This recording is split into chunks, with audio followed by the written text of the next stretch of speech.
all taking the time of the house. Cœur de l'info. Cœur de l'info.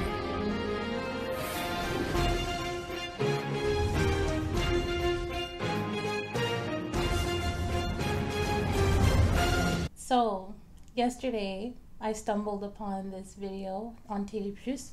It was a discussion between four people, and of course there's a moderator to manage the discussion. And the discussion is about employment, so for about young people and what does the future in Mauritius look like as far as the workforce.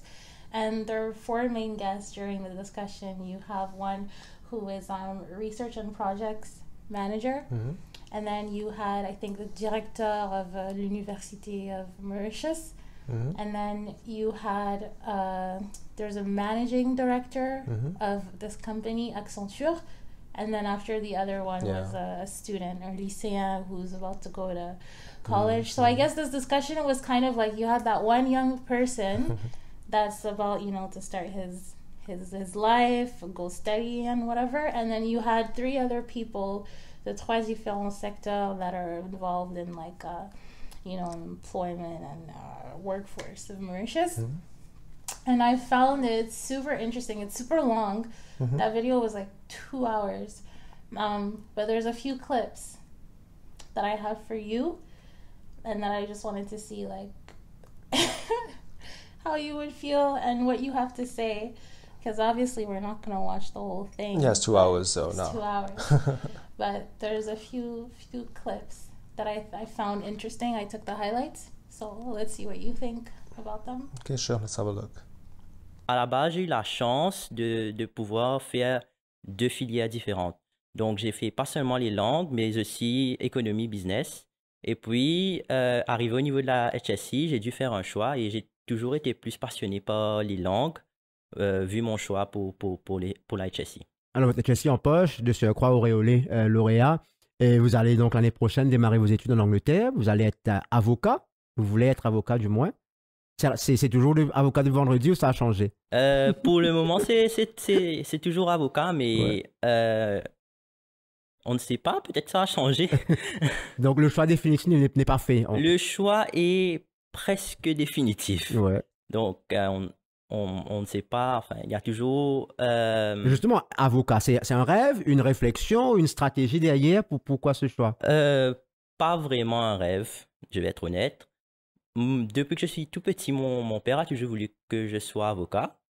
Moi, à la base, ce n'est pas vraiment ce que je voulais, mais comme vous le dites, c'est peut-être aussi une stratégie parce qu'arrive un moment quand on doit faire un choix, il faut aussi songer aux débouchés professionnels qu'on peut avoir et malheureusement, c'est pas toutes les filières qui mènent à une débouchée ici. Based on what we just saw, he's essentially saying that he's interested in literature, right? Languages and stuff. Yeah. But then I guess his parents or like His being dad. a lawyer, his dad. Yeah. Being a lawyer is like the smarter, wiser choice. And he made the point that, like, you know, he's going with his head instead of his heart. Yeah, and also he's saying that he doesn't really know if that's going to be the result of the final product yet, but that's where he's heading to becoming a lawyer because his dad want him to become a lawyer. But again, you know, like, he's still a kid. I would give him that.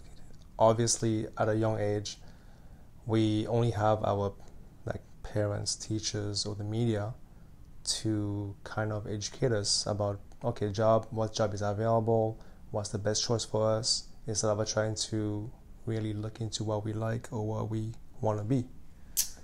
That is a good point, I guess, because you don't really, when you're young, you're still trying to find yourself and create your identity. So you can't really trust, you're not too confident in trusting like your own, like, you know, wants, because that's constantly changing kind of. True. So I guess, you rely less on your own, like you said, you rely more on your parents and like society. I don't know if that's everyone or not. It's more like the guys, like at least my friends, were like, yo, every week we fall in love with a new girl. Oh, when you were younger. Yeah, I was like, oh, that's definitely your friends.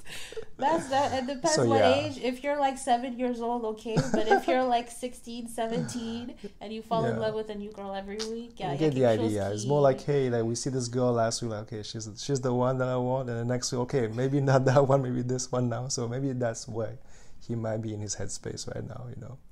Who knows? You deviated. Okay, let's get back to the topic.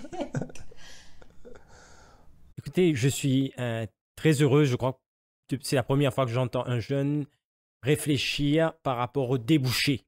Mon opinion personnelle, c'est peut-être nous besoin focaliser nous dans un secteur d'intérêt, nous dans l'intérêt personnel, secteur d'intérêt, et là nous calquer ça un peu loin réalisme, disons économique, qui le pays pour besoin aujourd'hui, mais peut-être plus important pour un jeune, qui le pays pour besoin dans le moyen terme aussi, surtout pour un jeune qui parle faire des études. I align more with this kind of way of thinking compared to the managing director of Accenture, because he was saying that you just need to look at what society needs and just, you know, but that's a pretty rough way to live.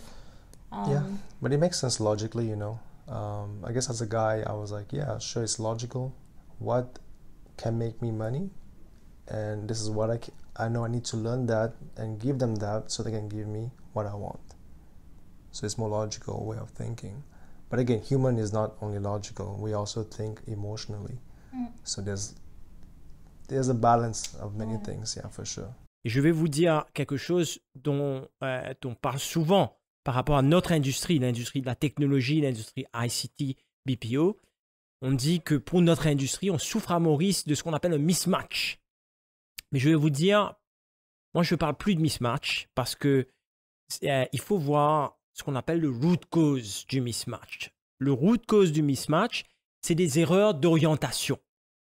Et ce sont ces erreurs d'orientation qui font que nos jeunes aujourd'hui se retrouvent sur le marché du travail et qu'on a des milliers d'emplois à pourvoir, mais que ces jeunes n'ont pas le profil, n'ont pas la formation nécessaire pour prendre ces emplois. Et c'est dramatique. So I think the point that he is not addressing as well is that even though there's like graduates every year in the domain that he is looking for, right?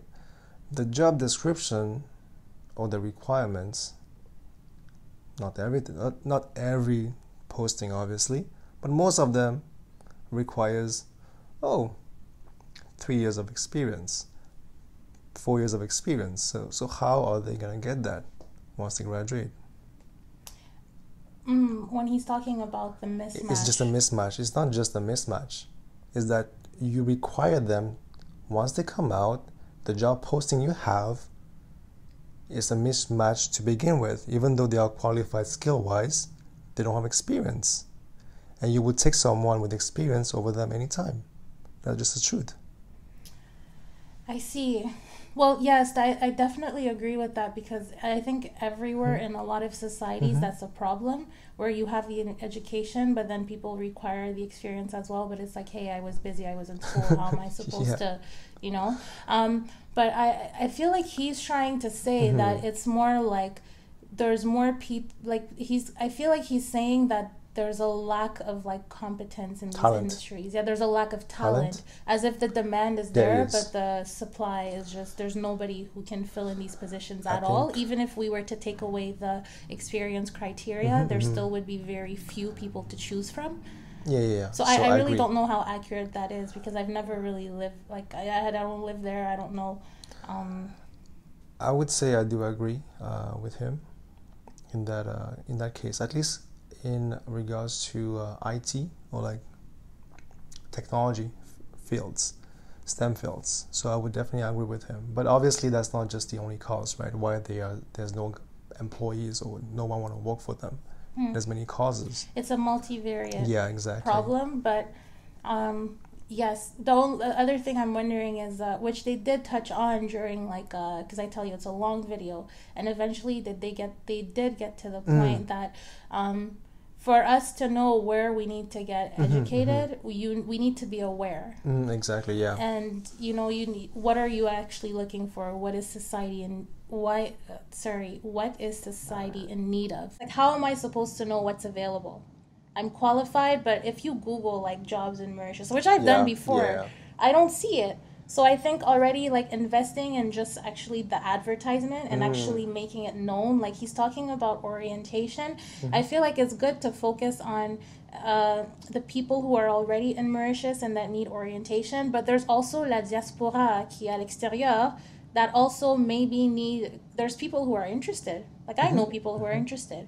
But it's not easy to find these openings. True. Like, so I think there's orientation pour ceux qui sont déjà là, mais aussi l'orientation pour ceux qui sont à l'extérieur to bring them back, pull them back in, you know? And like there needs to be some sort of communication, which I think we'll see later on. But L'autre problème aussi, c'est que les gens qui ont étudié dans ce domaine ont tendance à voir d'autres cieux.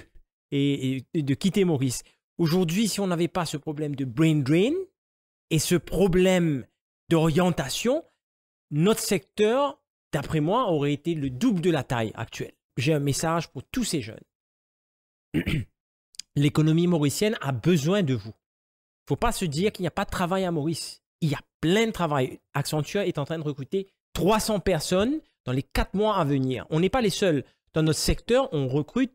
Là, dans les mois qui viennent, c'est plus d'1 millier de personnes qui sera recrutées par le secteur ICT BPO. I would say the question have to be reversed. So why is there a brain drain? Yeah, it's important. So you're just saying, oh, there's a brain drain and blah, blah, blah. But why is there a brain drain to begin with? Right? So that's the main question you need to address. Look, for me, honestly, it's maybe when you're young, you really care about money. But that's the main cause why there's a brain drain in Mauritius. For example, my friend, he finished university in Mauritius. He is an engineer, right? And when he first began his job, he was only being paid how much? 25 to 35,000 rupees. And I would say for a young guy, it's kind of barely. I mean, it's enough, but it's like barely enough for him to think about the future, right? Like he want to have a family afterwards, but that's not enough to save his money for the future. Compared to here, you can just graduate or you can get qualified back home and have an internship here and abroad, and you get paid so much more money. If you're an engineer, you're going to earn 200K or 150K a year, which is about 5 million rupees or 6 million rupees a year. So that's a lot more money compared to what we're offering back home. So just like people do understand that there's stuff going in the back in the country, right? So they all think in their own interests. So right? Corruption. I would say that, yeah, people do understand there is corruption almost everywhere, but they want to think in their own best interest as well. That's why there's a brain drain. I know there's discrimination happening as well. For example, I'm not going to say which company or whatever it is, right? Because what happens is, for example, if I do go back, because I studied abroad, I'll get higher pay compared to someone who studied back home for the same job, irrespective of anything else. You know what I mean? Wow. So it's not fair, but yeah, it's the way they are, you know? That's all cool. So just because you studied abroad. Yeah. C'est chaud, hein? I mean, again, I don't know exactly which company, but I know that does happen. I have friends who tell me, so that does happen for sure, you know. Anyways, yeah. Okay. Peut-être Fabrice, donc quand nous à l'école, c'est vrai qu'il nous focalisait l'académique, nous focalisait une bonne étude pour réussir les examens, etc. Mais la question de choix de carrière, est-ce que tu pensais, toi, que les jeunes suffisamment informés, est-ce qu'il y a suffisamment d'informations? Peut-être toi, ton choix était déjà fait, mais est-ce que peut-être avec d'autres, quand tu écoutes ce qui se dit, peut-être est-ce que tu cavales devant les autres filières, peut-être? Moi, personnellement, je pensais que les jeunes n'ont pas assez d'informations justement sur les possibilités de carrière. Par exemple, à l'école, quand nous avons des séances de career guidance, c'est plus les universités qui viennent parler de vendre leurs produits. Exactement, qui viennent vendre leurs produits à eux, sans qu'on ait vraiment une idée du secteur en lui-même. Et je pense qu'il y a mieux qui peut être fait dans ce sens-là. Parce que c'est ça aussi qui pousse la plupart des jeunes à se tourner vers les secteurs classiques, comme on dit. Parce que souvent, on ne sait pas vraiment quelles sont les alternatives que nous avons. So the points he make, I actually do agree with him because, for example, when I was growing up, I can definitely attest to the fact that I've never heard of being a software engineer or software developer. Really? Yeah, everyone want to become a doctor, become a pilot, become maybe civil engineer, but I've never heard of the word software engineer. Are you serious? Or like, maybe they would say hacker or programmer, you know what I mean? Programmer. But that's like, oh, did you watch a movie yesterday? Why are you talking about programmer, you know? Like, more like, okay, yeah, cool, hacker, movie, you know? But there's so many things that we don't know about. That's why you ask any guy in school, maybe now, yes, but back then, what do you want to be? Oh, I want to become a lawyer, a doctor. I want to be like the typical jobs, you know? So he makes sense in that argument. Those classic jobs. We just don't know better. Right now, a software engineer, that's like hot. It's fuming hot right now. Machine learning, it's hot. So now they know about those topics. Hopefully now they're teaching kids about that. But he was so funny. He was saying that, oh, they're there to, ils sont là pour vendre le produit. Always self-interest, eh? Everything self-interest. Yeah, but yeah, I agree with him with a lot of points he makes. Alors justement, vous avez évoqué cette question de l'investissement. Avec une bourse, c'est peut-être une autre opportunité. Et est-ce que le choix de carrière se fait en fonction justement de ce moyen financier, de cet investissement qu'on peut mettre dans l'éducation? C'est très important parce que moi-même, personnellement, si je n'avais pas eu une bourse, je pense que ça aurait été très difficile pour moi d'aller étudier à l'étranger. Peut-être que j'aurais toujours été avocat, mais j'aurais fait mon LLB ici même à Maurice. Et il ne faut pas se le cacher, c'est plus dur. On peut dire que l'herbe est plus verte ailleurs, mais c'est vrai en quelque sorte parce que on est limité ici d'une certaine façon. Et l'argent, on peut dire que l'éducation est gratuite. C'est vrai que l'éducation, on ne paye pas directement, mais il y a beaucoup de coûts indirects. On a les manuels. À Maurice, on a les leçons particulières. On a des élèves, j'ai des amis en forme 5, 8 matières, 8 leçons. Donc, et vous n'avez pas pris de leçons du tout? Moi, personnellement, je n'ai pas pris de leçons. He said it's very hard because the education is free in Mauritius, the post-secondary, but he said you have to buy books and stuff. But I'm like, even here though, I remember I had to buy books in university. Like I think everywhere here you pay for, in Canada at least, you pay for university and you also buy books. I think it's fair. Like, I'm not gonna trash them. I think it's fair that, okay, you come to the lecture are free, but now you want to go buy books, sure, go spend your money to buy books. I think it's fair, right? At least that part is cool. And plus he was saying that people take tuition and all that. He didn't take tuition. So for that, I definitely, I would say that's definitely possible. Honestly, for A-levels, O-levels, like, you don't really need tuition these days. Like, let's be honest. Everything is online. You can just study online and look for your solution online and by yourself. But I think tuition is also a good thing, because tuition is not just studying or like going to extra lessons. It's mostly as well you want to be able to go meet people or like go talk to different people, to teachers. Like, it's just preparing for networking. Exactly, preparing for what's next in the job market. You have to be able to put yourself out there and talk to people too. So I think that could be another way to look at tuition. But again, it's not cheap. So that's for some other people. Fabrice, une question. Tu as déjà une cause brain drain. Depuis envie d'aller étudier à l'étranger. Et bien sûr, la question classique. Pour revenir au pays? Revenir au pays. Bien sûr que c'est mon souhait. Je souhaite revenir au pays. J'aime mon pays. J'aime mes parents. J'aime ma famille. Ma vie est ici. Mais quand même, il faut se rendre à l'évidence que c'est pas toujours facile ici. Quand on va à l'extérieur, déjà c'est plus grand.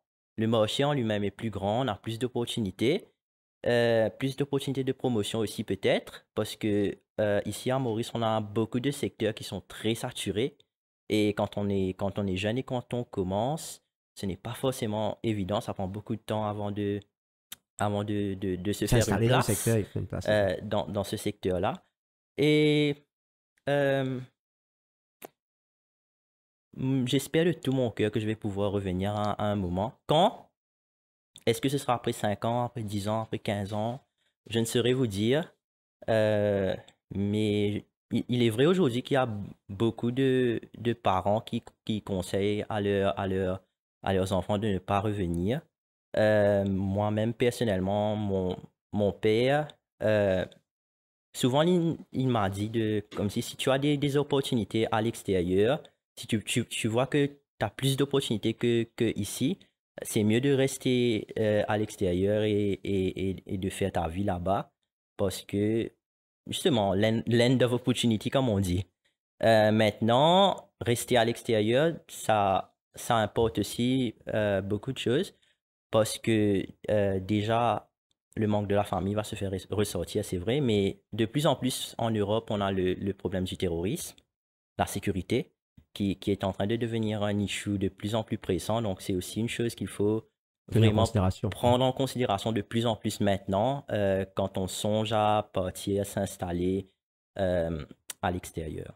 So he's saying that if he does get his degree à l'extérieur et qu'il revient à Maurice, even if he does get a job in his field, it's going to take a longer time to get promoted. So I guess for him, what also attracts him to staying out of Mauritius is that in different societies, the markets are larger, so tu peux grimper l'échelle plus rapidement. Yeah, it's true.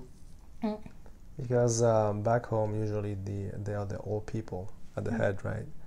And unless they retire or die, you cannot get higher. You can't get higher. I guess this one's a tricky one for me because it does suck. Mauritius is small, so I mean, so it's logical. It's logical. Il y aura toujours des concessions à faire.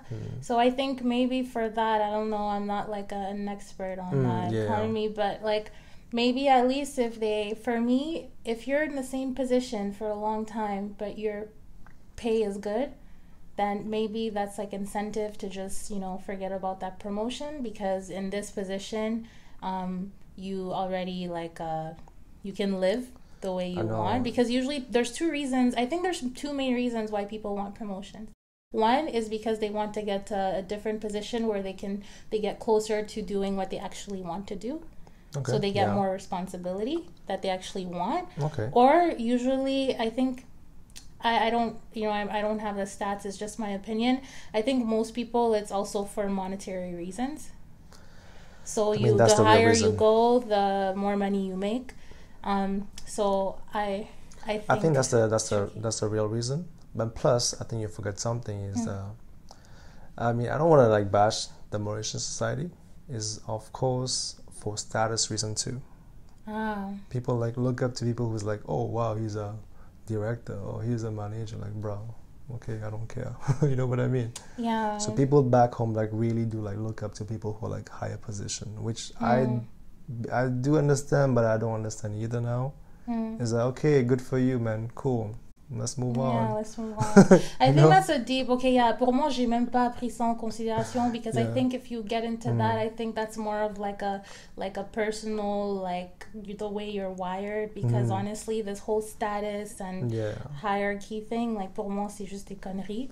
Honestly, who really gives a? This is really weird. It's a really weird issue. It's a different topic. His next point was about his dad. Saying his dad was literally son, if you have opportunities his dad encouraged him to stay abroad. So I think that one is very I'm like, wow, that for my dad too. Very interesting. Different generations, different experiences. So I think the advice that parents give to their children is based on what they lived themselves. And that's what you're gonna notice that this guy, the Accenture guy, he's going to touch on that. But my question follows now, like, is it possible to become wealthy or like make good money for the majority at least? I mean, I know there's some people who make good money in Mauritius already, but I'm saying, is it possible for the majority to make good money in Mauritius? Because it's a small country, there's many sectors, yes, but you can only hire so many people, not enough, right? Yes, that's an interesting point that you bring, and I feel like somewhere during this discussion, they did touch slightly on that. I think maybe like in a subtle way, but there are other countries who the population, they provide services to other countries. Like for example, in I know India, over here in Canada, most of the customer service people that you get, or like IT services, they outsource it. Like even the company that I work for, we outsource work elsewhere. Yeah. So there's a lot of companies who are outsourcing their work to different places. So you can be in like Mauritius and work, like get money from elsewhere, but you just dump that money back on your own ground. If the youth, like even they did talk about it a little bit with technology nowadays, you can literally work on the internet. So you don't even need to be abroad to work. Like you can be in Mauritius, work for a company abroad, they pay you, and the money is reinvested in your country. I mean, that's ideal. That's the ideal situation for sure. But also I would say that it is very hard for someone who is like local, getting a job abroad, and then bring the money back home. Like it's tough compared to if you're abroad already.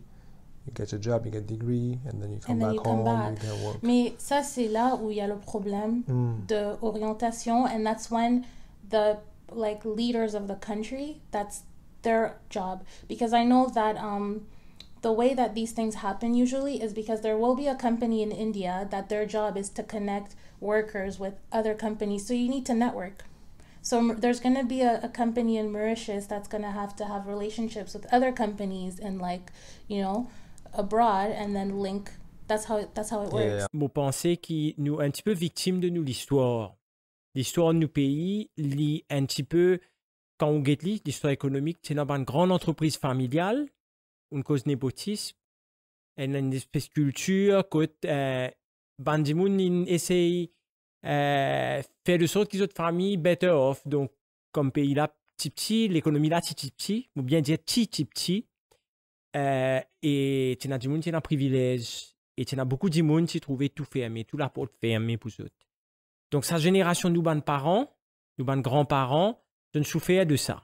Et c'est basé là qui dit tout à fait normal qu'ils ont envie qu'ils les enfants aller. Par contre, moi je suis content, demande aux jeunes, ouverts aux lisiers, get l'économie mauricienne comment il était maintenant. C'est pas la même économie que d'autres parents qui étaient, que d'autres parents qui faisaient un rôle de travail. C'est pas la même économie aujourd'hui. Aujourd'hui, il y a une entreprise globale à Maurice, beaucoup d'entreprises globales. Bon, pas pour cause Accenture, comme on finit de dire, mais il y en a beaucoup d'autres. Il y a SD Works dans nos secteurs, il y a EuroCRM, il y a un grand cabinet consulting, Ernst & Young, Deloitte, il y a tout ça, une grande entreprise, une norme mondiale qui travaille avec une norme internationale. So the thing I like is that he's actually trying to encourage people to stay in Mauritius. I like that part. Yes. For sure. Even though we have all these companies, the big names in Mauritius, right? The salary you get paid reflects the local market. You know what I mean? I see, yeah. So it's not like, okay, if I'm working for a big name, if I work abroad, I expect to get paid the same. I mean, at least a little bit less, sure, I can take that.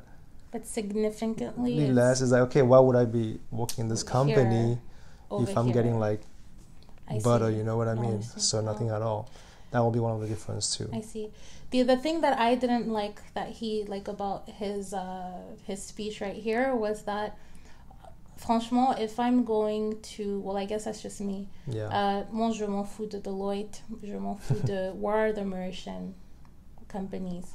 Like where, like I want, you know, like the MCB, why do I have to be in Mauritius and work for some other, like here in Canada, there's Canadian companies. Canadians work for Canadians. In the States, you know, U.S. citizens work for U.S. companies.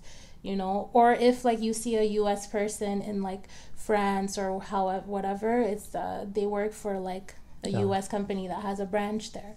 Yeah. So, you know, where are the Mauritian companies? Like, I don't think there's that's many. just for me. Like, Yeah. you know, so that's the part. I wish instead of being like, hey, like, there are other people who opened offices here and we can work for them. It's like, mais où est la fierté, wesh? Like, where's your own But thing? that's a big problem. That's a huge thing to surmount. It's a huge thing to surmount. Yeah, so I understand, like, honestly, I think I'm just being nitpicky, but I understand what he's doing, but, like, le fait qu'il le dit avec un grand sourire as if it's, like, something that's amazing, it's like, non, où sont les... Yeah, you want to be prideful too, like, hey, I want to work for this Mauritian company who's doing something cool. Great, yeah. Like, you know, like, it's, for moi, it's Makes kind of sense. sad, like, all of these global companies, like he says, are here and like we work for cheaper labor. Ouais, for cheaper. Yeah, they're there Foutage because de gueule. it's cheaper. Ouais, c'est foutage de gueule. Pay me the same then. Yeah, ouais, I'll work for you. Franchement, c'est un peu foutage de gueule, mais I see where he's. Yeah, so I can tell him that right away. Okay, I'll come back. Sure, I'll come back. Pay me a good salary, I'll come back. Vraiment, tout ça, c'est très compliqué. Je crois que c'est compliqué, hein. C'est un problème qui est compliqué. Il faut observer un petit peu qu'est-ce qui se fait de mieux ailleurs et refaire la même chose. Il faut copier. N'hésitez pas à copier. Les uns enrichissent les autres. Il faut vraiment comprendre ça. Donc, les possibilités sont multiples et multiples. Mais bien, nous ouvrons l'esprit. So definitely let me know what you guys think in the comments. And if you guys find this... fruitful conversations, like we would say in Mauritius, please share that with your friends, family, and comment below. Fabrice, une question pour revenir au pays. J'aime mon pays, j'aime mes parents, j'aime ma famille, ma vie est ici. Mais